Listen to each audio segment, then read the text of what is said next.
61%. Okay, I might have my first moment where I agree with Matt Walsh on something, right? Like they don't want to sell him out and say that they disagree or something like that, or that he was too mean, but like they try to distance themselves in like the nicest way possible from some of the shit that he said towards like Dylan Mulvaney, right? I do think that Matt Walsh is unambiguously a massive, horrible piece of shit, a blight on the mediascape. Like I genuinely have no respect for this man whatsoever. And yet, even in that limbo state, you will still be a man. Like this is like utterly deplorable, like dehumanizing language towards someone. Like it is unconscionable to speak about someone like this. Yeah, he is actually a disgusting, like subhuman piece of shit. I genuinely despise Matt Walsh. Gen Z, according to research, may be psychologically scarred by high inflation. Even worse, says this research, the damage may be permanent. Reading on, Gen Z's early careers have been stifled by a number of challenges, from a once-in-a-generation pandemic and a war on European soil to spiraling living costs and recession fears that have led to widespread layoffs. But according to new research, the economic what Matt Walsh is like the opposite of a soy boy? Isn't the whole thing being a Matt? Well, this is why I call him a soy boy, because like the way he presents himself, right? The way he presents himself on his videos, right? With this angle, right? He looks way more, he looks way more masculine than other images of him. Like if we look up Matt Walsh on images, he does not have the extremely strong man like physiognomy, right? He doesn't have the extremely, masculine character to him. Like the only thing that differentiates him from just like the soyest of soy boys is the fact that he has a very full beard, right? But if you take that beard off, he is like, please tell me that's not actually, no, that can't be him too. All right? I don't think so. That's not the same Matt Walsh. Can't be. I hope not. Lips too thin. Lips too thin. He's about as buff as you. Yeah, but I don't present myself as alpha male. I'm morally superior to everyone. I'm not a hateful like piece of shit like Matt Walsh is. So that would be the differentiation that I put there. I don't care if people call me a soy boy, and I don't like define myself by how masculine or, how much better I am than other people because I am a quote unquote normal person, Matt Walsh isn't a piece of shit. Yes, he is. He is one of the only people that I will say like unambiguously is just a hateful person. He is a hateful piece of shit. To the point where like even when he's put out statements that that his co-hosts or his like co-workers at the Daily Wire have said like, well, I might not have said it that way, right? Like they don't want to sell him out and say that they disagree or something like that, or that he was too mean, but like they try to distance themselves in like the nicest way possible from some of the shit that he said towards like Dylan Mulvaney, right? I do think that Matt Walsh is unambiguously a massive, horrible piece of shit, a blight on the mediascape. Like I genuinely have no respect for this man whatsoever. Backdrop in which young people are entering the workforce could have a much deeper impact on Gen Z than a squeeze on their lifestyles. Dayo Ebinusawa, founder of London's Awa Business School and a former lecturer at Cambridge University's Judge Business School, told Fortune on Monday that the ongoing battle with inflation would have had a serious impact on the mindset of Gen Z workers, those aged 26 and under. Gen Z will be left with psychological scars from persistent inflation due to increased uncertainty and anxiety, he cautioned. A society where the young have little to no hope for the future is not a sustainable one. Not only will Gen Z be left with psychological scars, society at large will also feel the impact of those scars. So young people are not just dealing with a rocky economy, they are experiencing permanent psychological damage, a terminal loss of hope, and a profound sense of unease and anxiety.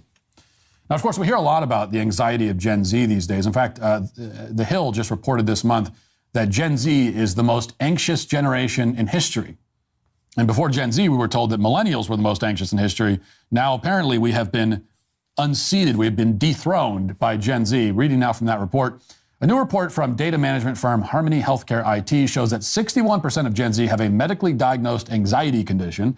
The report includes a survey of about 1,000 Gen Zers or adults aged 18 to 61%? Okay. I might have my first moment where I agree with Matt Walsh on something. I think that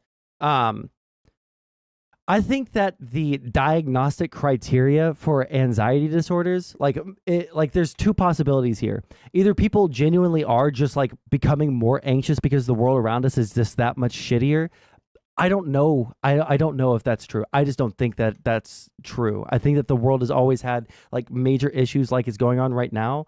I think that the problem is the access to information. People have so much access to information that it's actually making us have a more difficult time in it's making it more difficult for us to parse the severity towards our everyday lives of any given news story, right? Because people who are advocates for like certain political things, they're going to make it sound like the worst possible thing of all time, right? If you talk to someone whose like major political issue is making sure that dogs are getting neutered and spayed so that we don't have an overabundance of dogs and cats, out in the wild. They're going to make this sound like an apocalyptic problem so that more people will give money to their organization so they can lobby the government to change laws and shit like that. And definitely, there are definitely issues that could be apocalyptic in nature, right? Like, geopolitically, right? It is possible that the Israeli like invasion of Gaza, right? The Hamas attack and all the fallout from all of that could lead to a broader regional conflict. All that's true. At the same time, I think that like every single political issue becomes apocalyptic to a lot of people. Even like to the point where there's the arguments about like transgenocide, when there are definitely incredibly disgusting laws being written about trans people in different state legislatures, right? But I don't think that we're at genocide right now. I don't think we're at any kind of apocalyptic apocalyptic juncture where it's like either we go towards apocalypse or we enact socialism now. So I don't know if the diagnostic criteria for anxiety disorders is just too broad or too loose, or if people just have too much access to information, it's making them more anxious. But I think that needs to be either needs to be tightened up, or we need to find a way to mitigate the information out there. 26, who struggle with anxiety. Oh, 1 second. Dylan Mulvaney is very obnoxious and mocking of women, though. No, you know what? I would have said the exact same thing at the very beginning of Dylan Mulvaney coming out and putting out TikToks. But I think that Dylan Mulvaney, she's done a lot of really cool things, a lot of really cool interviews, a lot of she's come into her own on a lot of different in a lot of different ways. And I don't think that Dylan Mulvaney is nearly as bad as when she started out, and she's never been deserving of the kind of disgusting remarks that Matt Walsh put out. Like, that shit was beyond the pale. It was actually like subhuman the way that he talked about another human being. People on the far left don't get any social stigma online or in colleges for being radical. People on the far right do. Well, that's changing, especially when you look at the response to the things that people are saying on college campuses right now about Hamas, about Israel, right? That there's definitely a change in that attitude towards, oh, well, we're just kind of look the other way. They're just crazy kids, right? Or they mean well, right? Like, I agree. There is way too much charity granted for the kinds of pieces of shit that will project onto their college campuses messages like, oh, well, we must celebrate the martyrs of the October 7th attack at George Washington University. Yeah, obviously that needs to be condemned, and I think that it has been condemned largely, and I think that that's the kind of thing that we need to happen. But yeah, I think that it's not that I'm only criticizing people for being socially conservative. If you're too far left leaning, you're not going to catch me defending. You're not going to catch me defending people who are so left leaning that they're actually harming the prospects of trans people out there, or actively harming the prospects of getting decent legislation across that would help poor people. You mean these comments? Oh yeah. You are manufactured. This is disgusting. Weird and artificial. You are manufactured and lifeless. You are unearthly and eerie. You are like some kind of human deep fake. That's what you are. You are a man deprived of all the best qualities of men, but without any of the best qualities of women.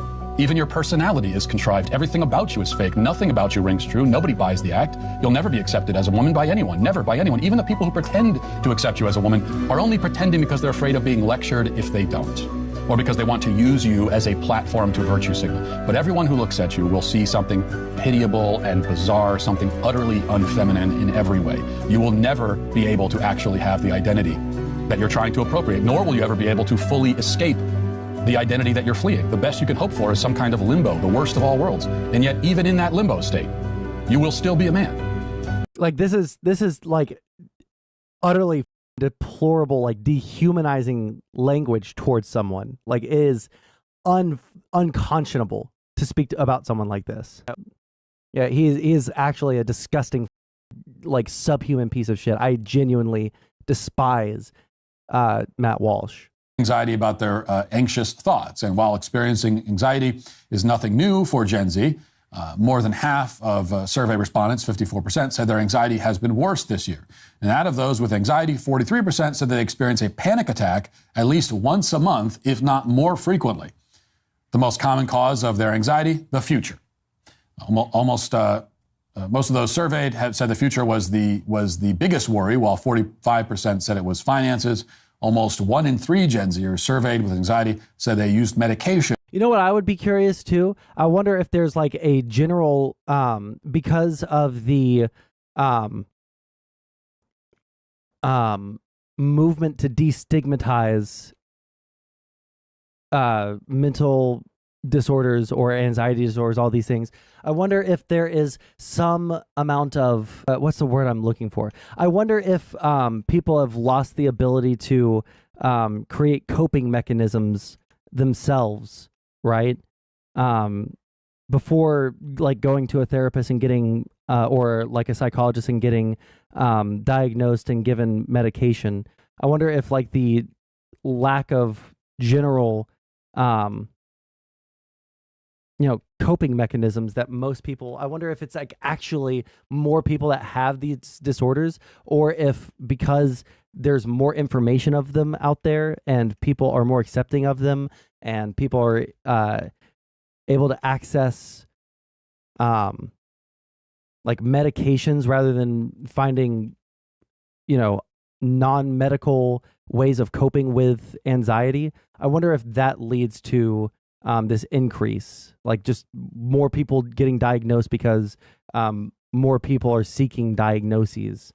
The fact that Matt Walsh said that and had to go, yeah, that's good. Let's put that out. Yeah, put out that. Yeah, he's just not a good human being. Okay, I got an email from YouTube on my phone, and I was like, oh, did I get demonetized? Did I get did I get copyright striked? No, it's just YouTube creators. Let's go. To help them manage the symptoms.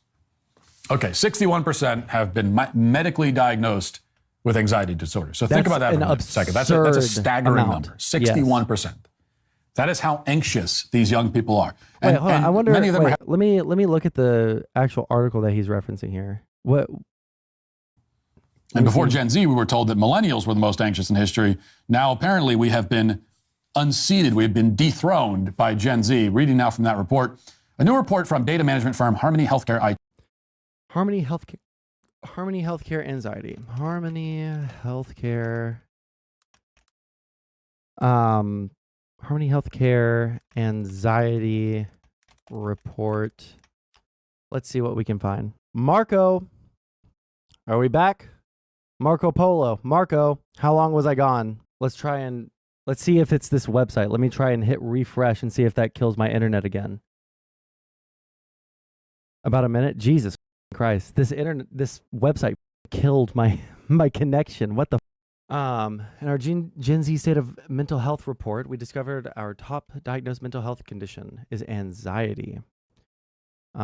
Also, speaking of conditions, my condition right now is that it's really hot up here. Top 5 causes. Okay, he's talking about all of this. Let's run the fan for 2 more hours. Turn on our AC. Holy shit. What causes the most anxiety? The general public. How some Gen Z cope with anxiety. Eating unhealthy food, marijuana, alcohol, binge eating, vaping, tobacco. You know what? I also wouldn't doubt that the unbelievable amount of like social media use leads to a ridiculous amount of anxiety, but let's keep going. Nearly 3 in 4 get anxious making calls or talking on the phone, and yet 91% of Gen Z sleep with their phone within arm's reach. Nearly 3 in 5 feel panic when their phone battery is running low or the internet isn't working. And 22 have reported feeling increased heart rate, sweating, and restlessness in situations where they can't use their phone. That's bad. The general public being the most anxiety-inducing? Well, I'd be curious to ask why. I understand a lot about Gen Z because I'm just on the cusp of Gen Z, right? Gen Z starts in, depending on who you ask, either 1996 or 1997.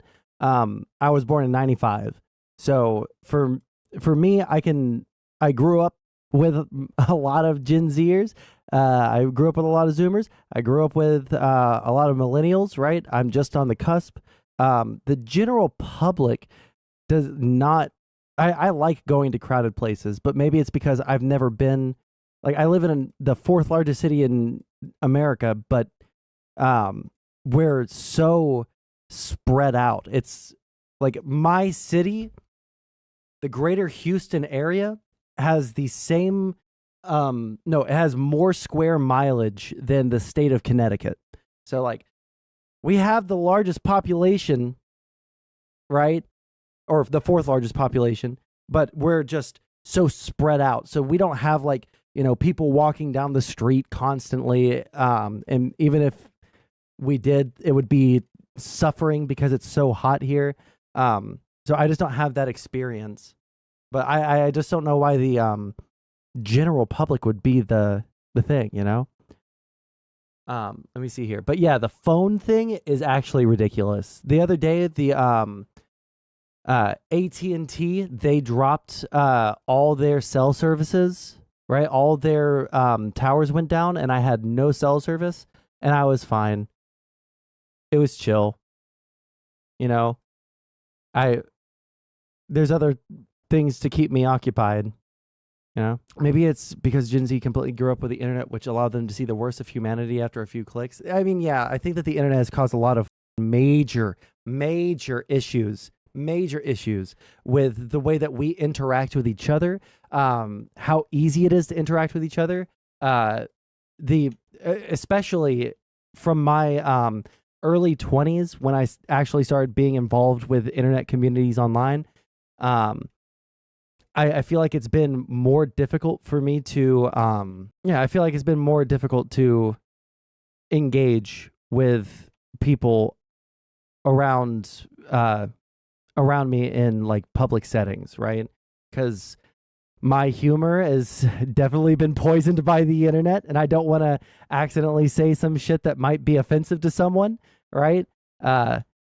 Because I can meme with the best of them, but I don't want to meme with the softer people in the world, right? Like, that just feels like it would be a disaster. but yeah, so that's like my experience with like why it would be difficult to communicate with more people abroad. There was a period of time where I was a little bit concerned about mass shootings, especially after the mass shooting at the gay club in, was it Miami or was it Orlando? It was Orlando. So that one was really scary. The music festival shooting in Las Vegas was really scary for a while to me. But we live in America. You're gonna have to you're gonna have to cope with that somehow because you're not gonna get away from it, right? So I guess like I've definitely felt anxiety before in my life, right? And I think I can accurately say I've had like one panic attack as a result of like really bad financial issues and really bad just like issues with life all like coming down at once. But I think I've only had once in my entire life an actual like panic episode.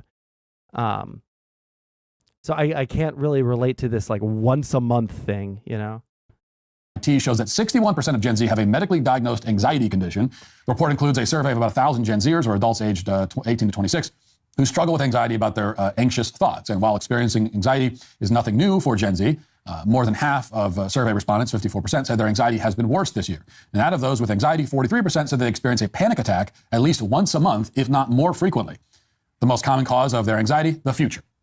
Most of those surveyed have said the future was the biggest worry, while 45% said it was finances. Almost 1 in 3 Gen Zers surveyed with anxiety said they use medication to help them manage the symptoms. Okay, 61% have been medically diagnosed with anxiety disorder. So think about that for a second. That's a staggering number, 61%. That is how anxious these young people are. And many of them are having panic attacks once a month. I don't even know what a panic attack is, but they're having them all the time. I also, like, for people who have never experienced them, I also, like, guess I can't blame them for having less sympathy because it sounds really stupid. Even when I was I was pissed that I was having an anxiety attack because I didn't want to be that person.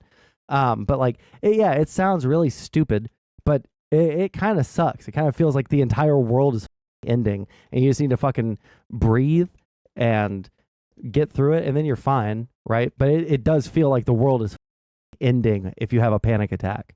So I can sympathize with people a lot more now that I've had that experience. If you've never had an experience with a panic attack, it's probably it probably sounds like, bro, just stop being anxious, bro. Just like get the fuck over it. It really does feel like that. But I feel like anxiety attacks come about as a result of not having the ability to, or not having any coping mechanisms that you've built up, right? And having people kind of cheerlead the, like, it's okay to have anxiety, right? Type thing. Like, I think that the general, now I could be pushed on this pretty. Hold on, I might want to know the definition of a panic attack. Well, let's look at that article again. But I completely forgot what I was saying just a couple of seconds ago because of that. What was I about to say? I said that if you never had it, you can't sympathize with it. Coping mechanisms, general acceptance. Oh, I think that the general push for acceptance of like mental health conditions is good, but like a lot of things, I think that it's going slightly too far. And I could be pushed to say that it's going way too far pretty easily too. Because I think that for a lot of like,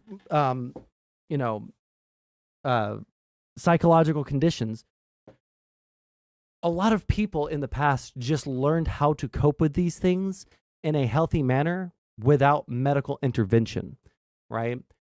Because the effects or the symptoms of these mental conditions were so stigmatized that to show them outwardly would just be, social suicide. And to a certain degree, and this is probably one of my if not my most like right-wing takes on trans people. I think that there are a lot of trans people out there who have like, because it's not like you either have a mental disorder or you don't. There's different severities for every single thing, which is why we have diagnostic criteria, and you can meet some of these criteria but not others and still be diagnosed, right? Or meet some of these criteria and not others and not be diagnosed, because the level of it isn't enough to interfere with your everyday life. I feel like there are some trans people that have some level of gender dysphoria that could be mitigated. All of the mental incongruity could be mitigated with non-medical intervention, right? No hormones, no surgeries, right? No transition, etc. And they would lead happier lives than if they, have to contend with getting those hormones every month, making sure that they pass, feeling like that is the most important thing in the entire world. So I think that there are good things about the general acceptance of, psychological conditions, stuff like that. There's good things about that, but there's also really, really bad things that come out of that as well. Let me see here. I want to see like the anxiety attack part. These are positive coping mechanisms. Here, let's control F. Attack. Panic. Okay, where is he getting that panic attack thing? Once a month? Because I'm assuming that he's just... Where did he get the panic attack thing once a month? Because I've control F'd it, and we're looking at the same exact article. Anxious about finances. It could be isolating, how they cope with it, and with their phones around the holidays. I'm not seeing anything on here. Am I blind? Did you guys see where he got that number? Maybe we're going to have to go back and see where he got that number. Oh, in the infographic? Me. 43 deal with panic attacks monthly or more. Okay, there we go. Jesus. And they don't define panic attack. If it's just self-report, let's look at the methodology and see if it's all just like self-reporting. Oops, methodology.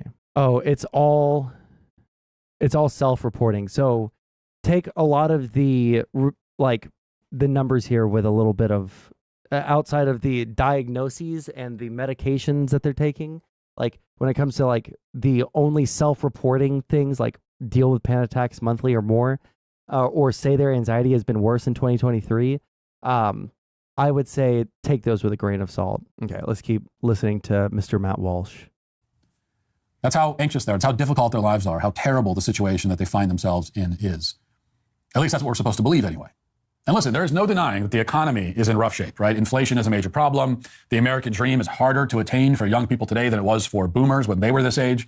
My parents' generation, they were able to trade like 2 pineapples and a bag of flour for a single family home with a half acre of land. And I may be slightly exaggerating, but the point is that a certain lifestyle was much easier to establish and maintain only a few decades ago. There's no denying that. And beyond. Well, why? That's a pretty crucial reason, right? It's not because of like the failure of America. It's because the how people view housing has changed tremendously.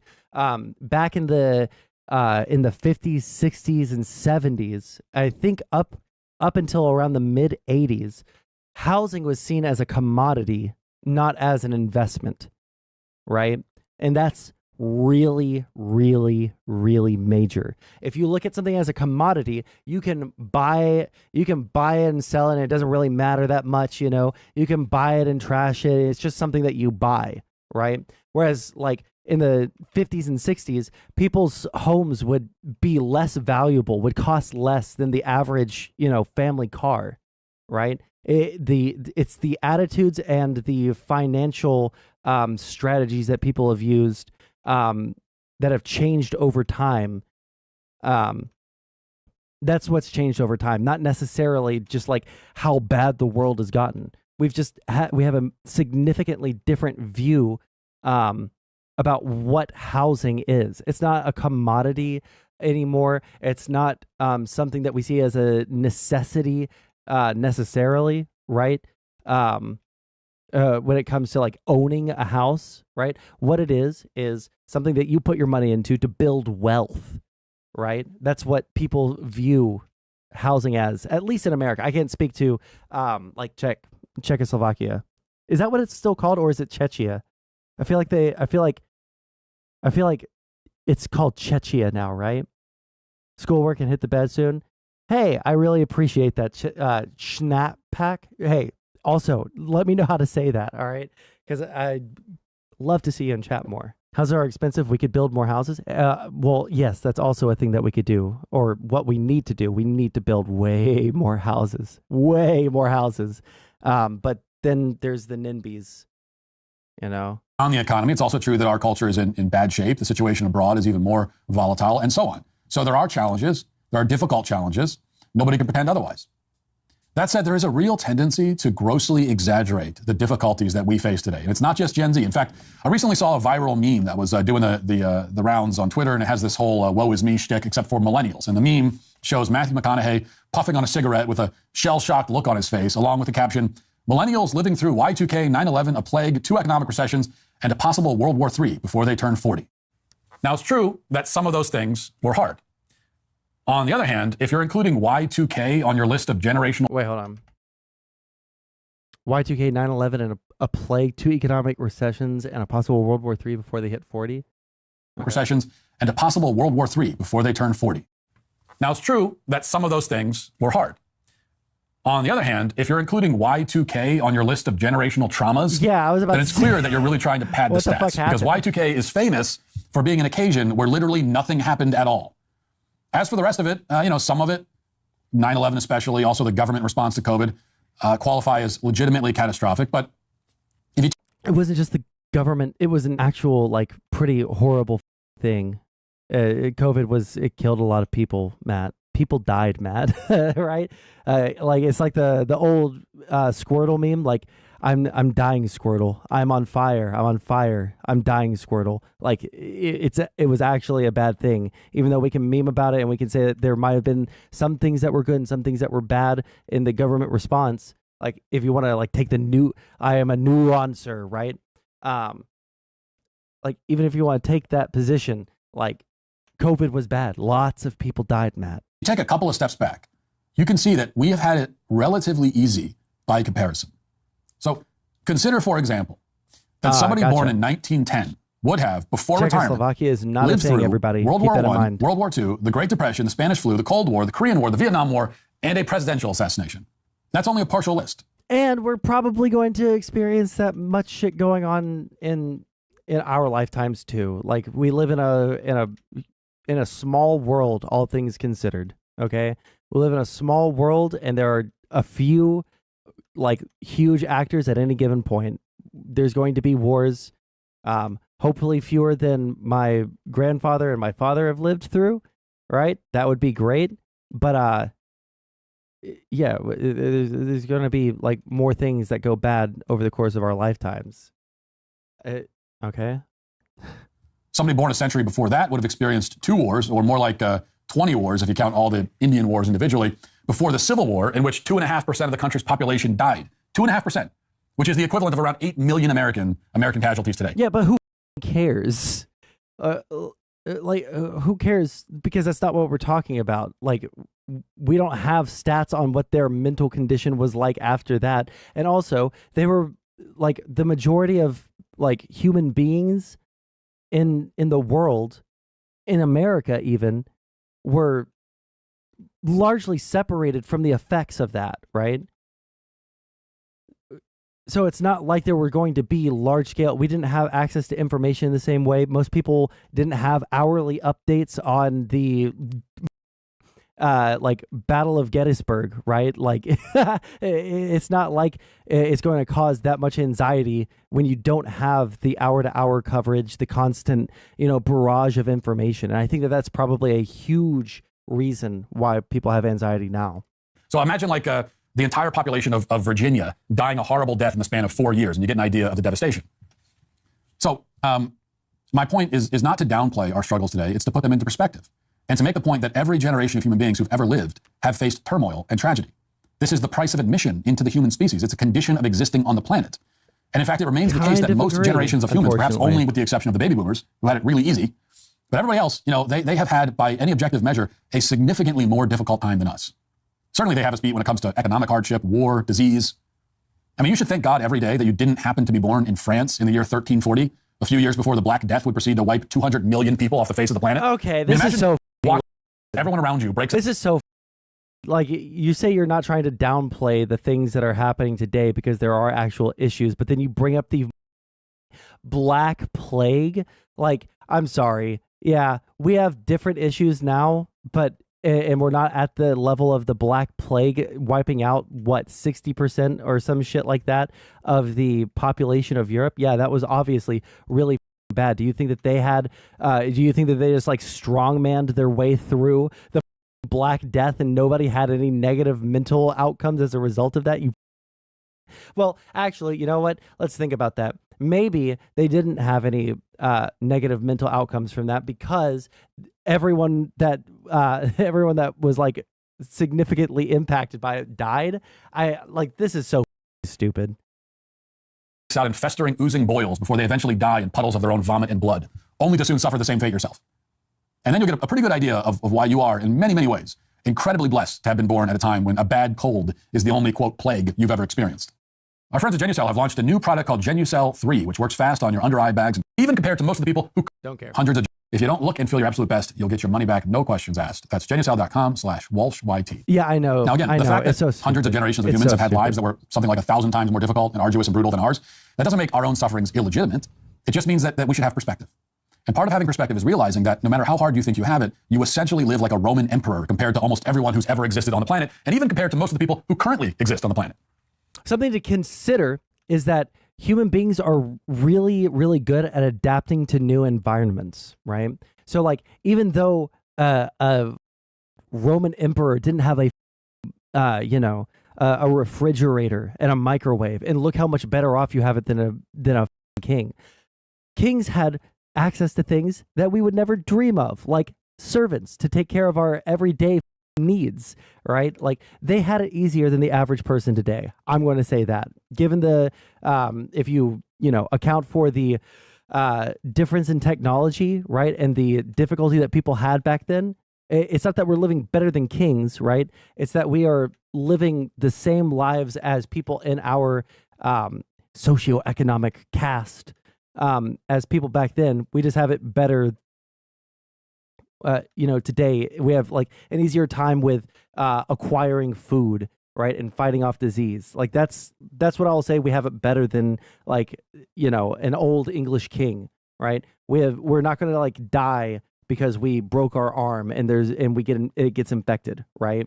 Like that's something that's just probably not going to happen, right? Or at least happens at such a minuscule rate in the United States or in any like developed country that we're not gonna have to deal with that. So our lives are better in that respect. But in terms of like the everyday like rise and grind, it's probably about the same. Like when accounting for like adapting to new environments, right? And we have different issues than they had back then, right? We just do significantly different.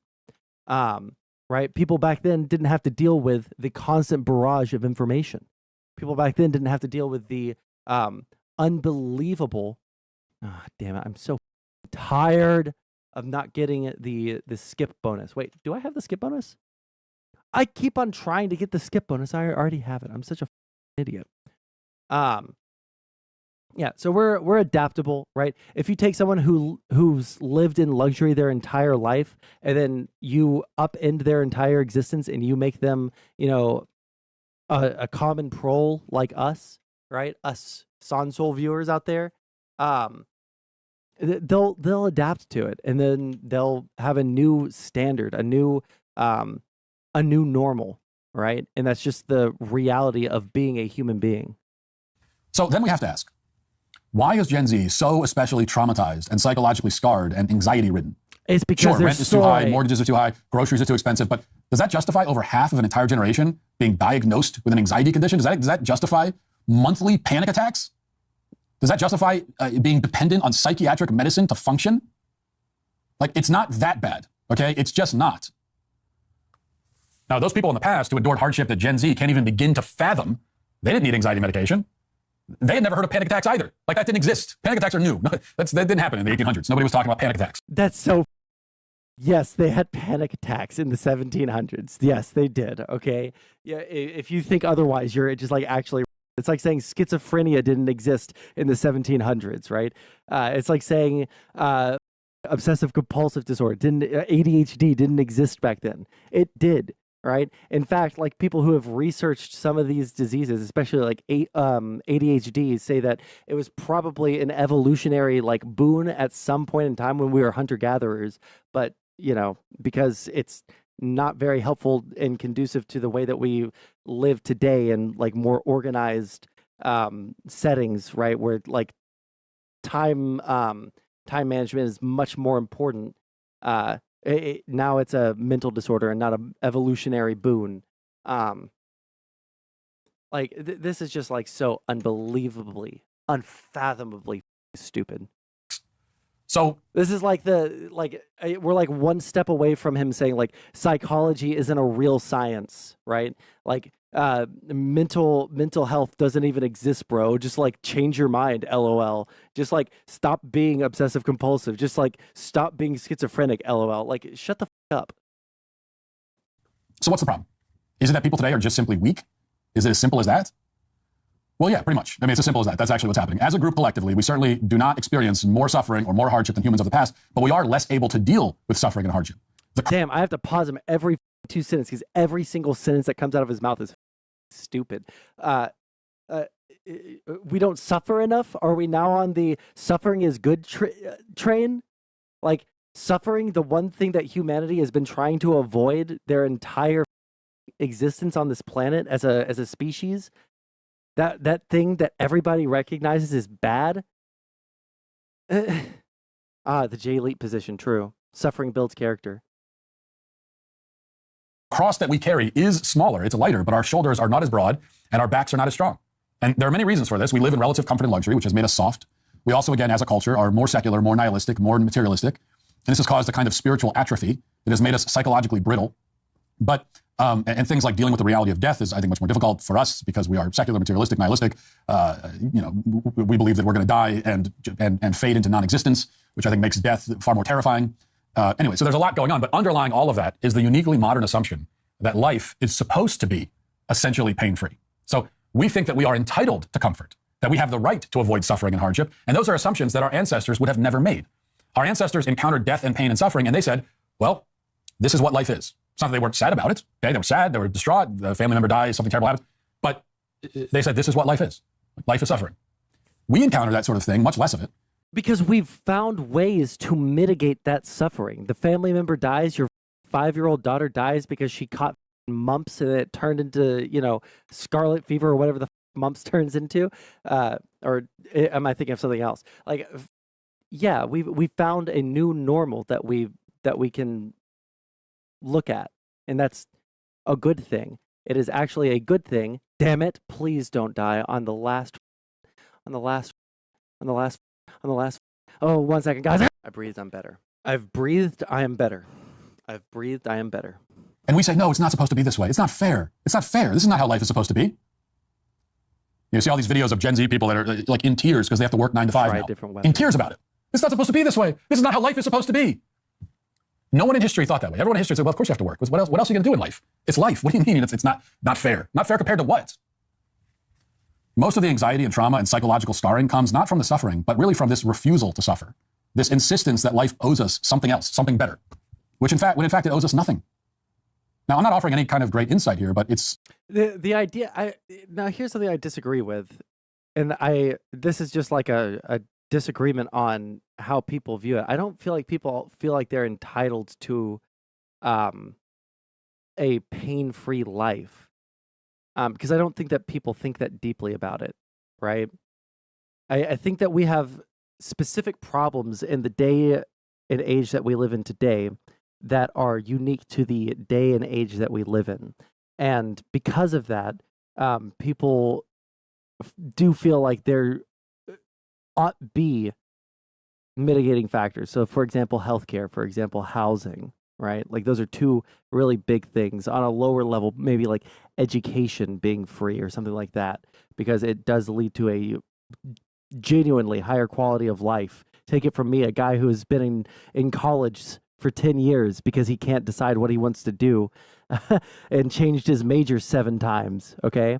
Um, like having an education and having a job that pays well, right, is a genuine boon to your life, right? Having financial stability, which is not the it's not uncommon. I wouldn't say it's like the most common thing with people today, but it's not uncommon to be like completely financially unstable in the US, right? So people feel like when there was this this standard of financial stability that was relatively easy to access in the past, right? People are going to feel a little oh, I was about to use a word that's very out of date.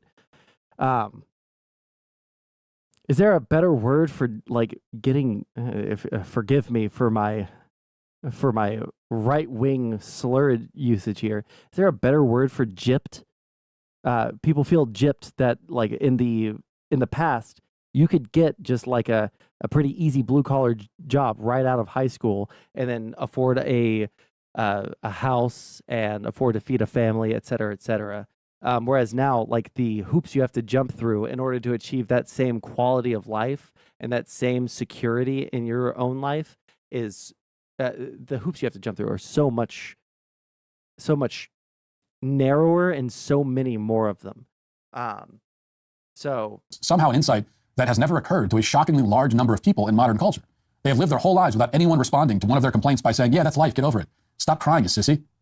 I mean, that is a message we should all probably hear once a day. And there's a single granule of truth there where we do have to say, yes, your position in life right now really sucks.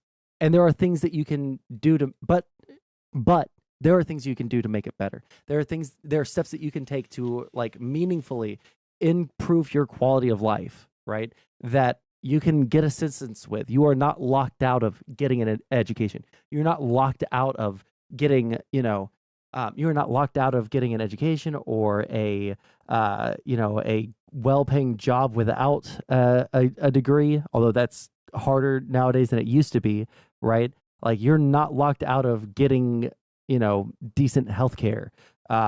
These things aren't locked behind an impenetrable wall that's only accessible to those who are the most privileged in society, right? So there needs to be some hopium injected into there needs to be some hopium injected into people's lives, but you gotta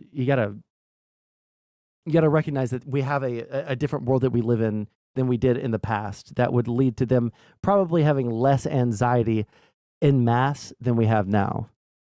And if you're having a panic attack because, of inflation, the best thing you can hear from someone is get it together. What the hell? Again, it's not because I don't even think that the article that we were looking at said like directly, oh, it's because of inflation. Like it's a contributing factor, right? It's the future, right? Because of inflation, finances, because of inflation, right? It's not directly inflation. It is just, something that is contributing to the actual causes for their anxiety. What the hell is wrong with you?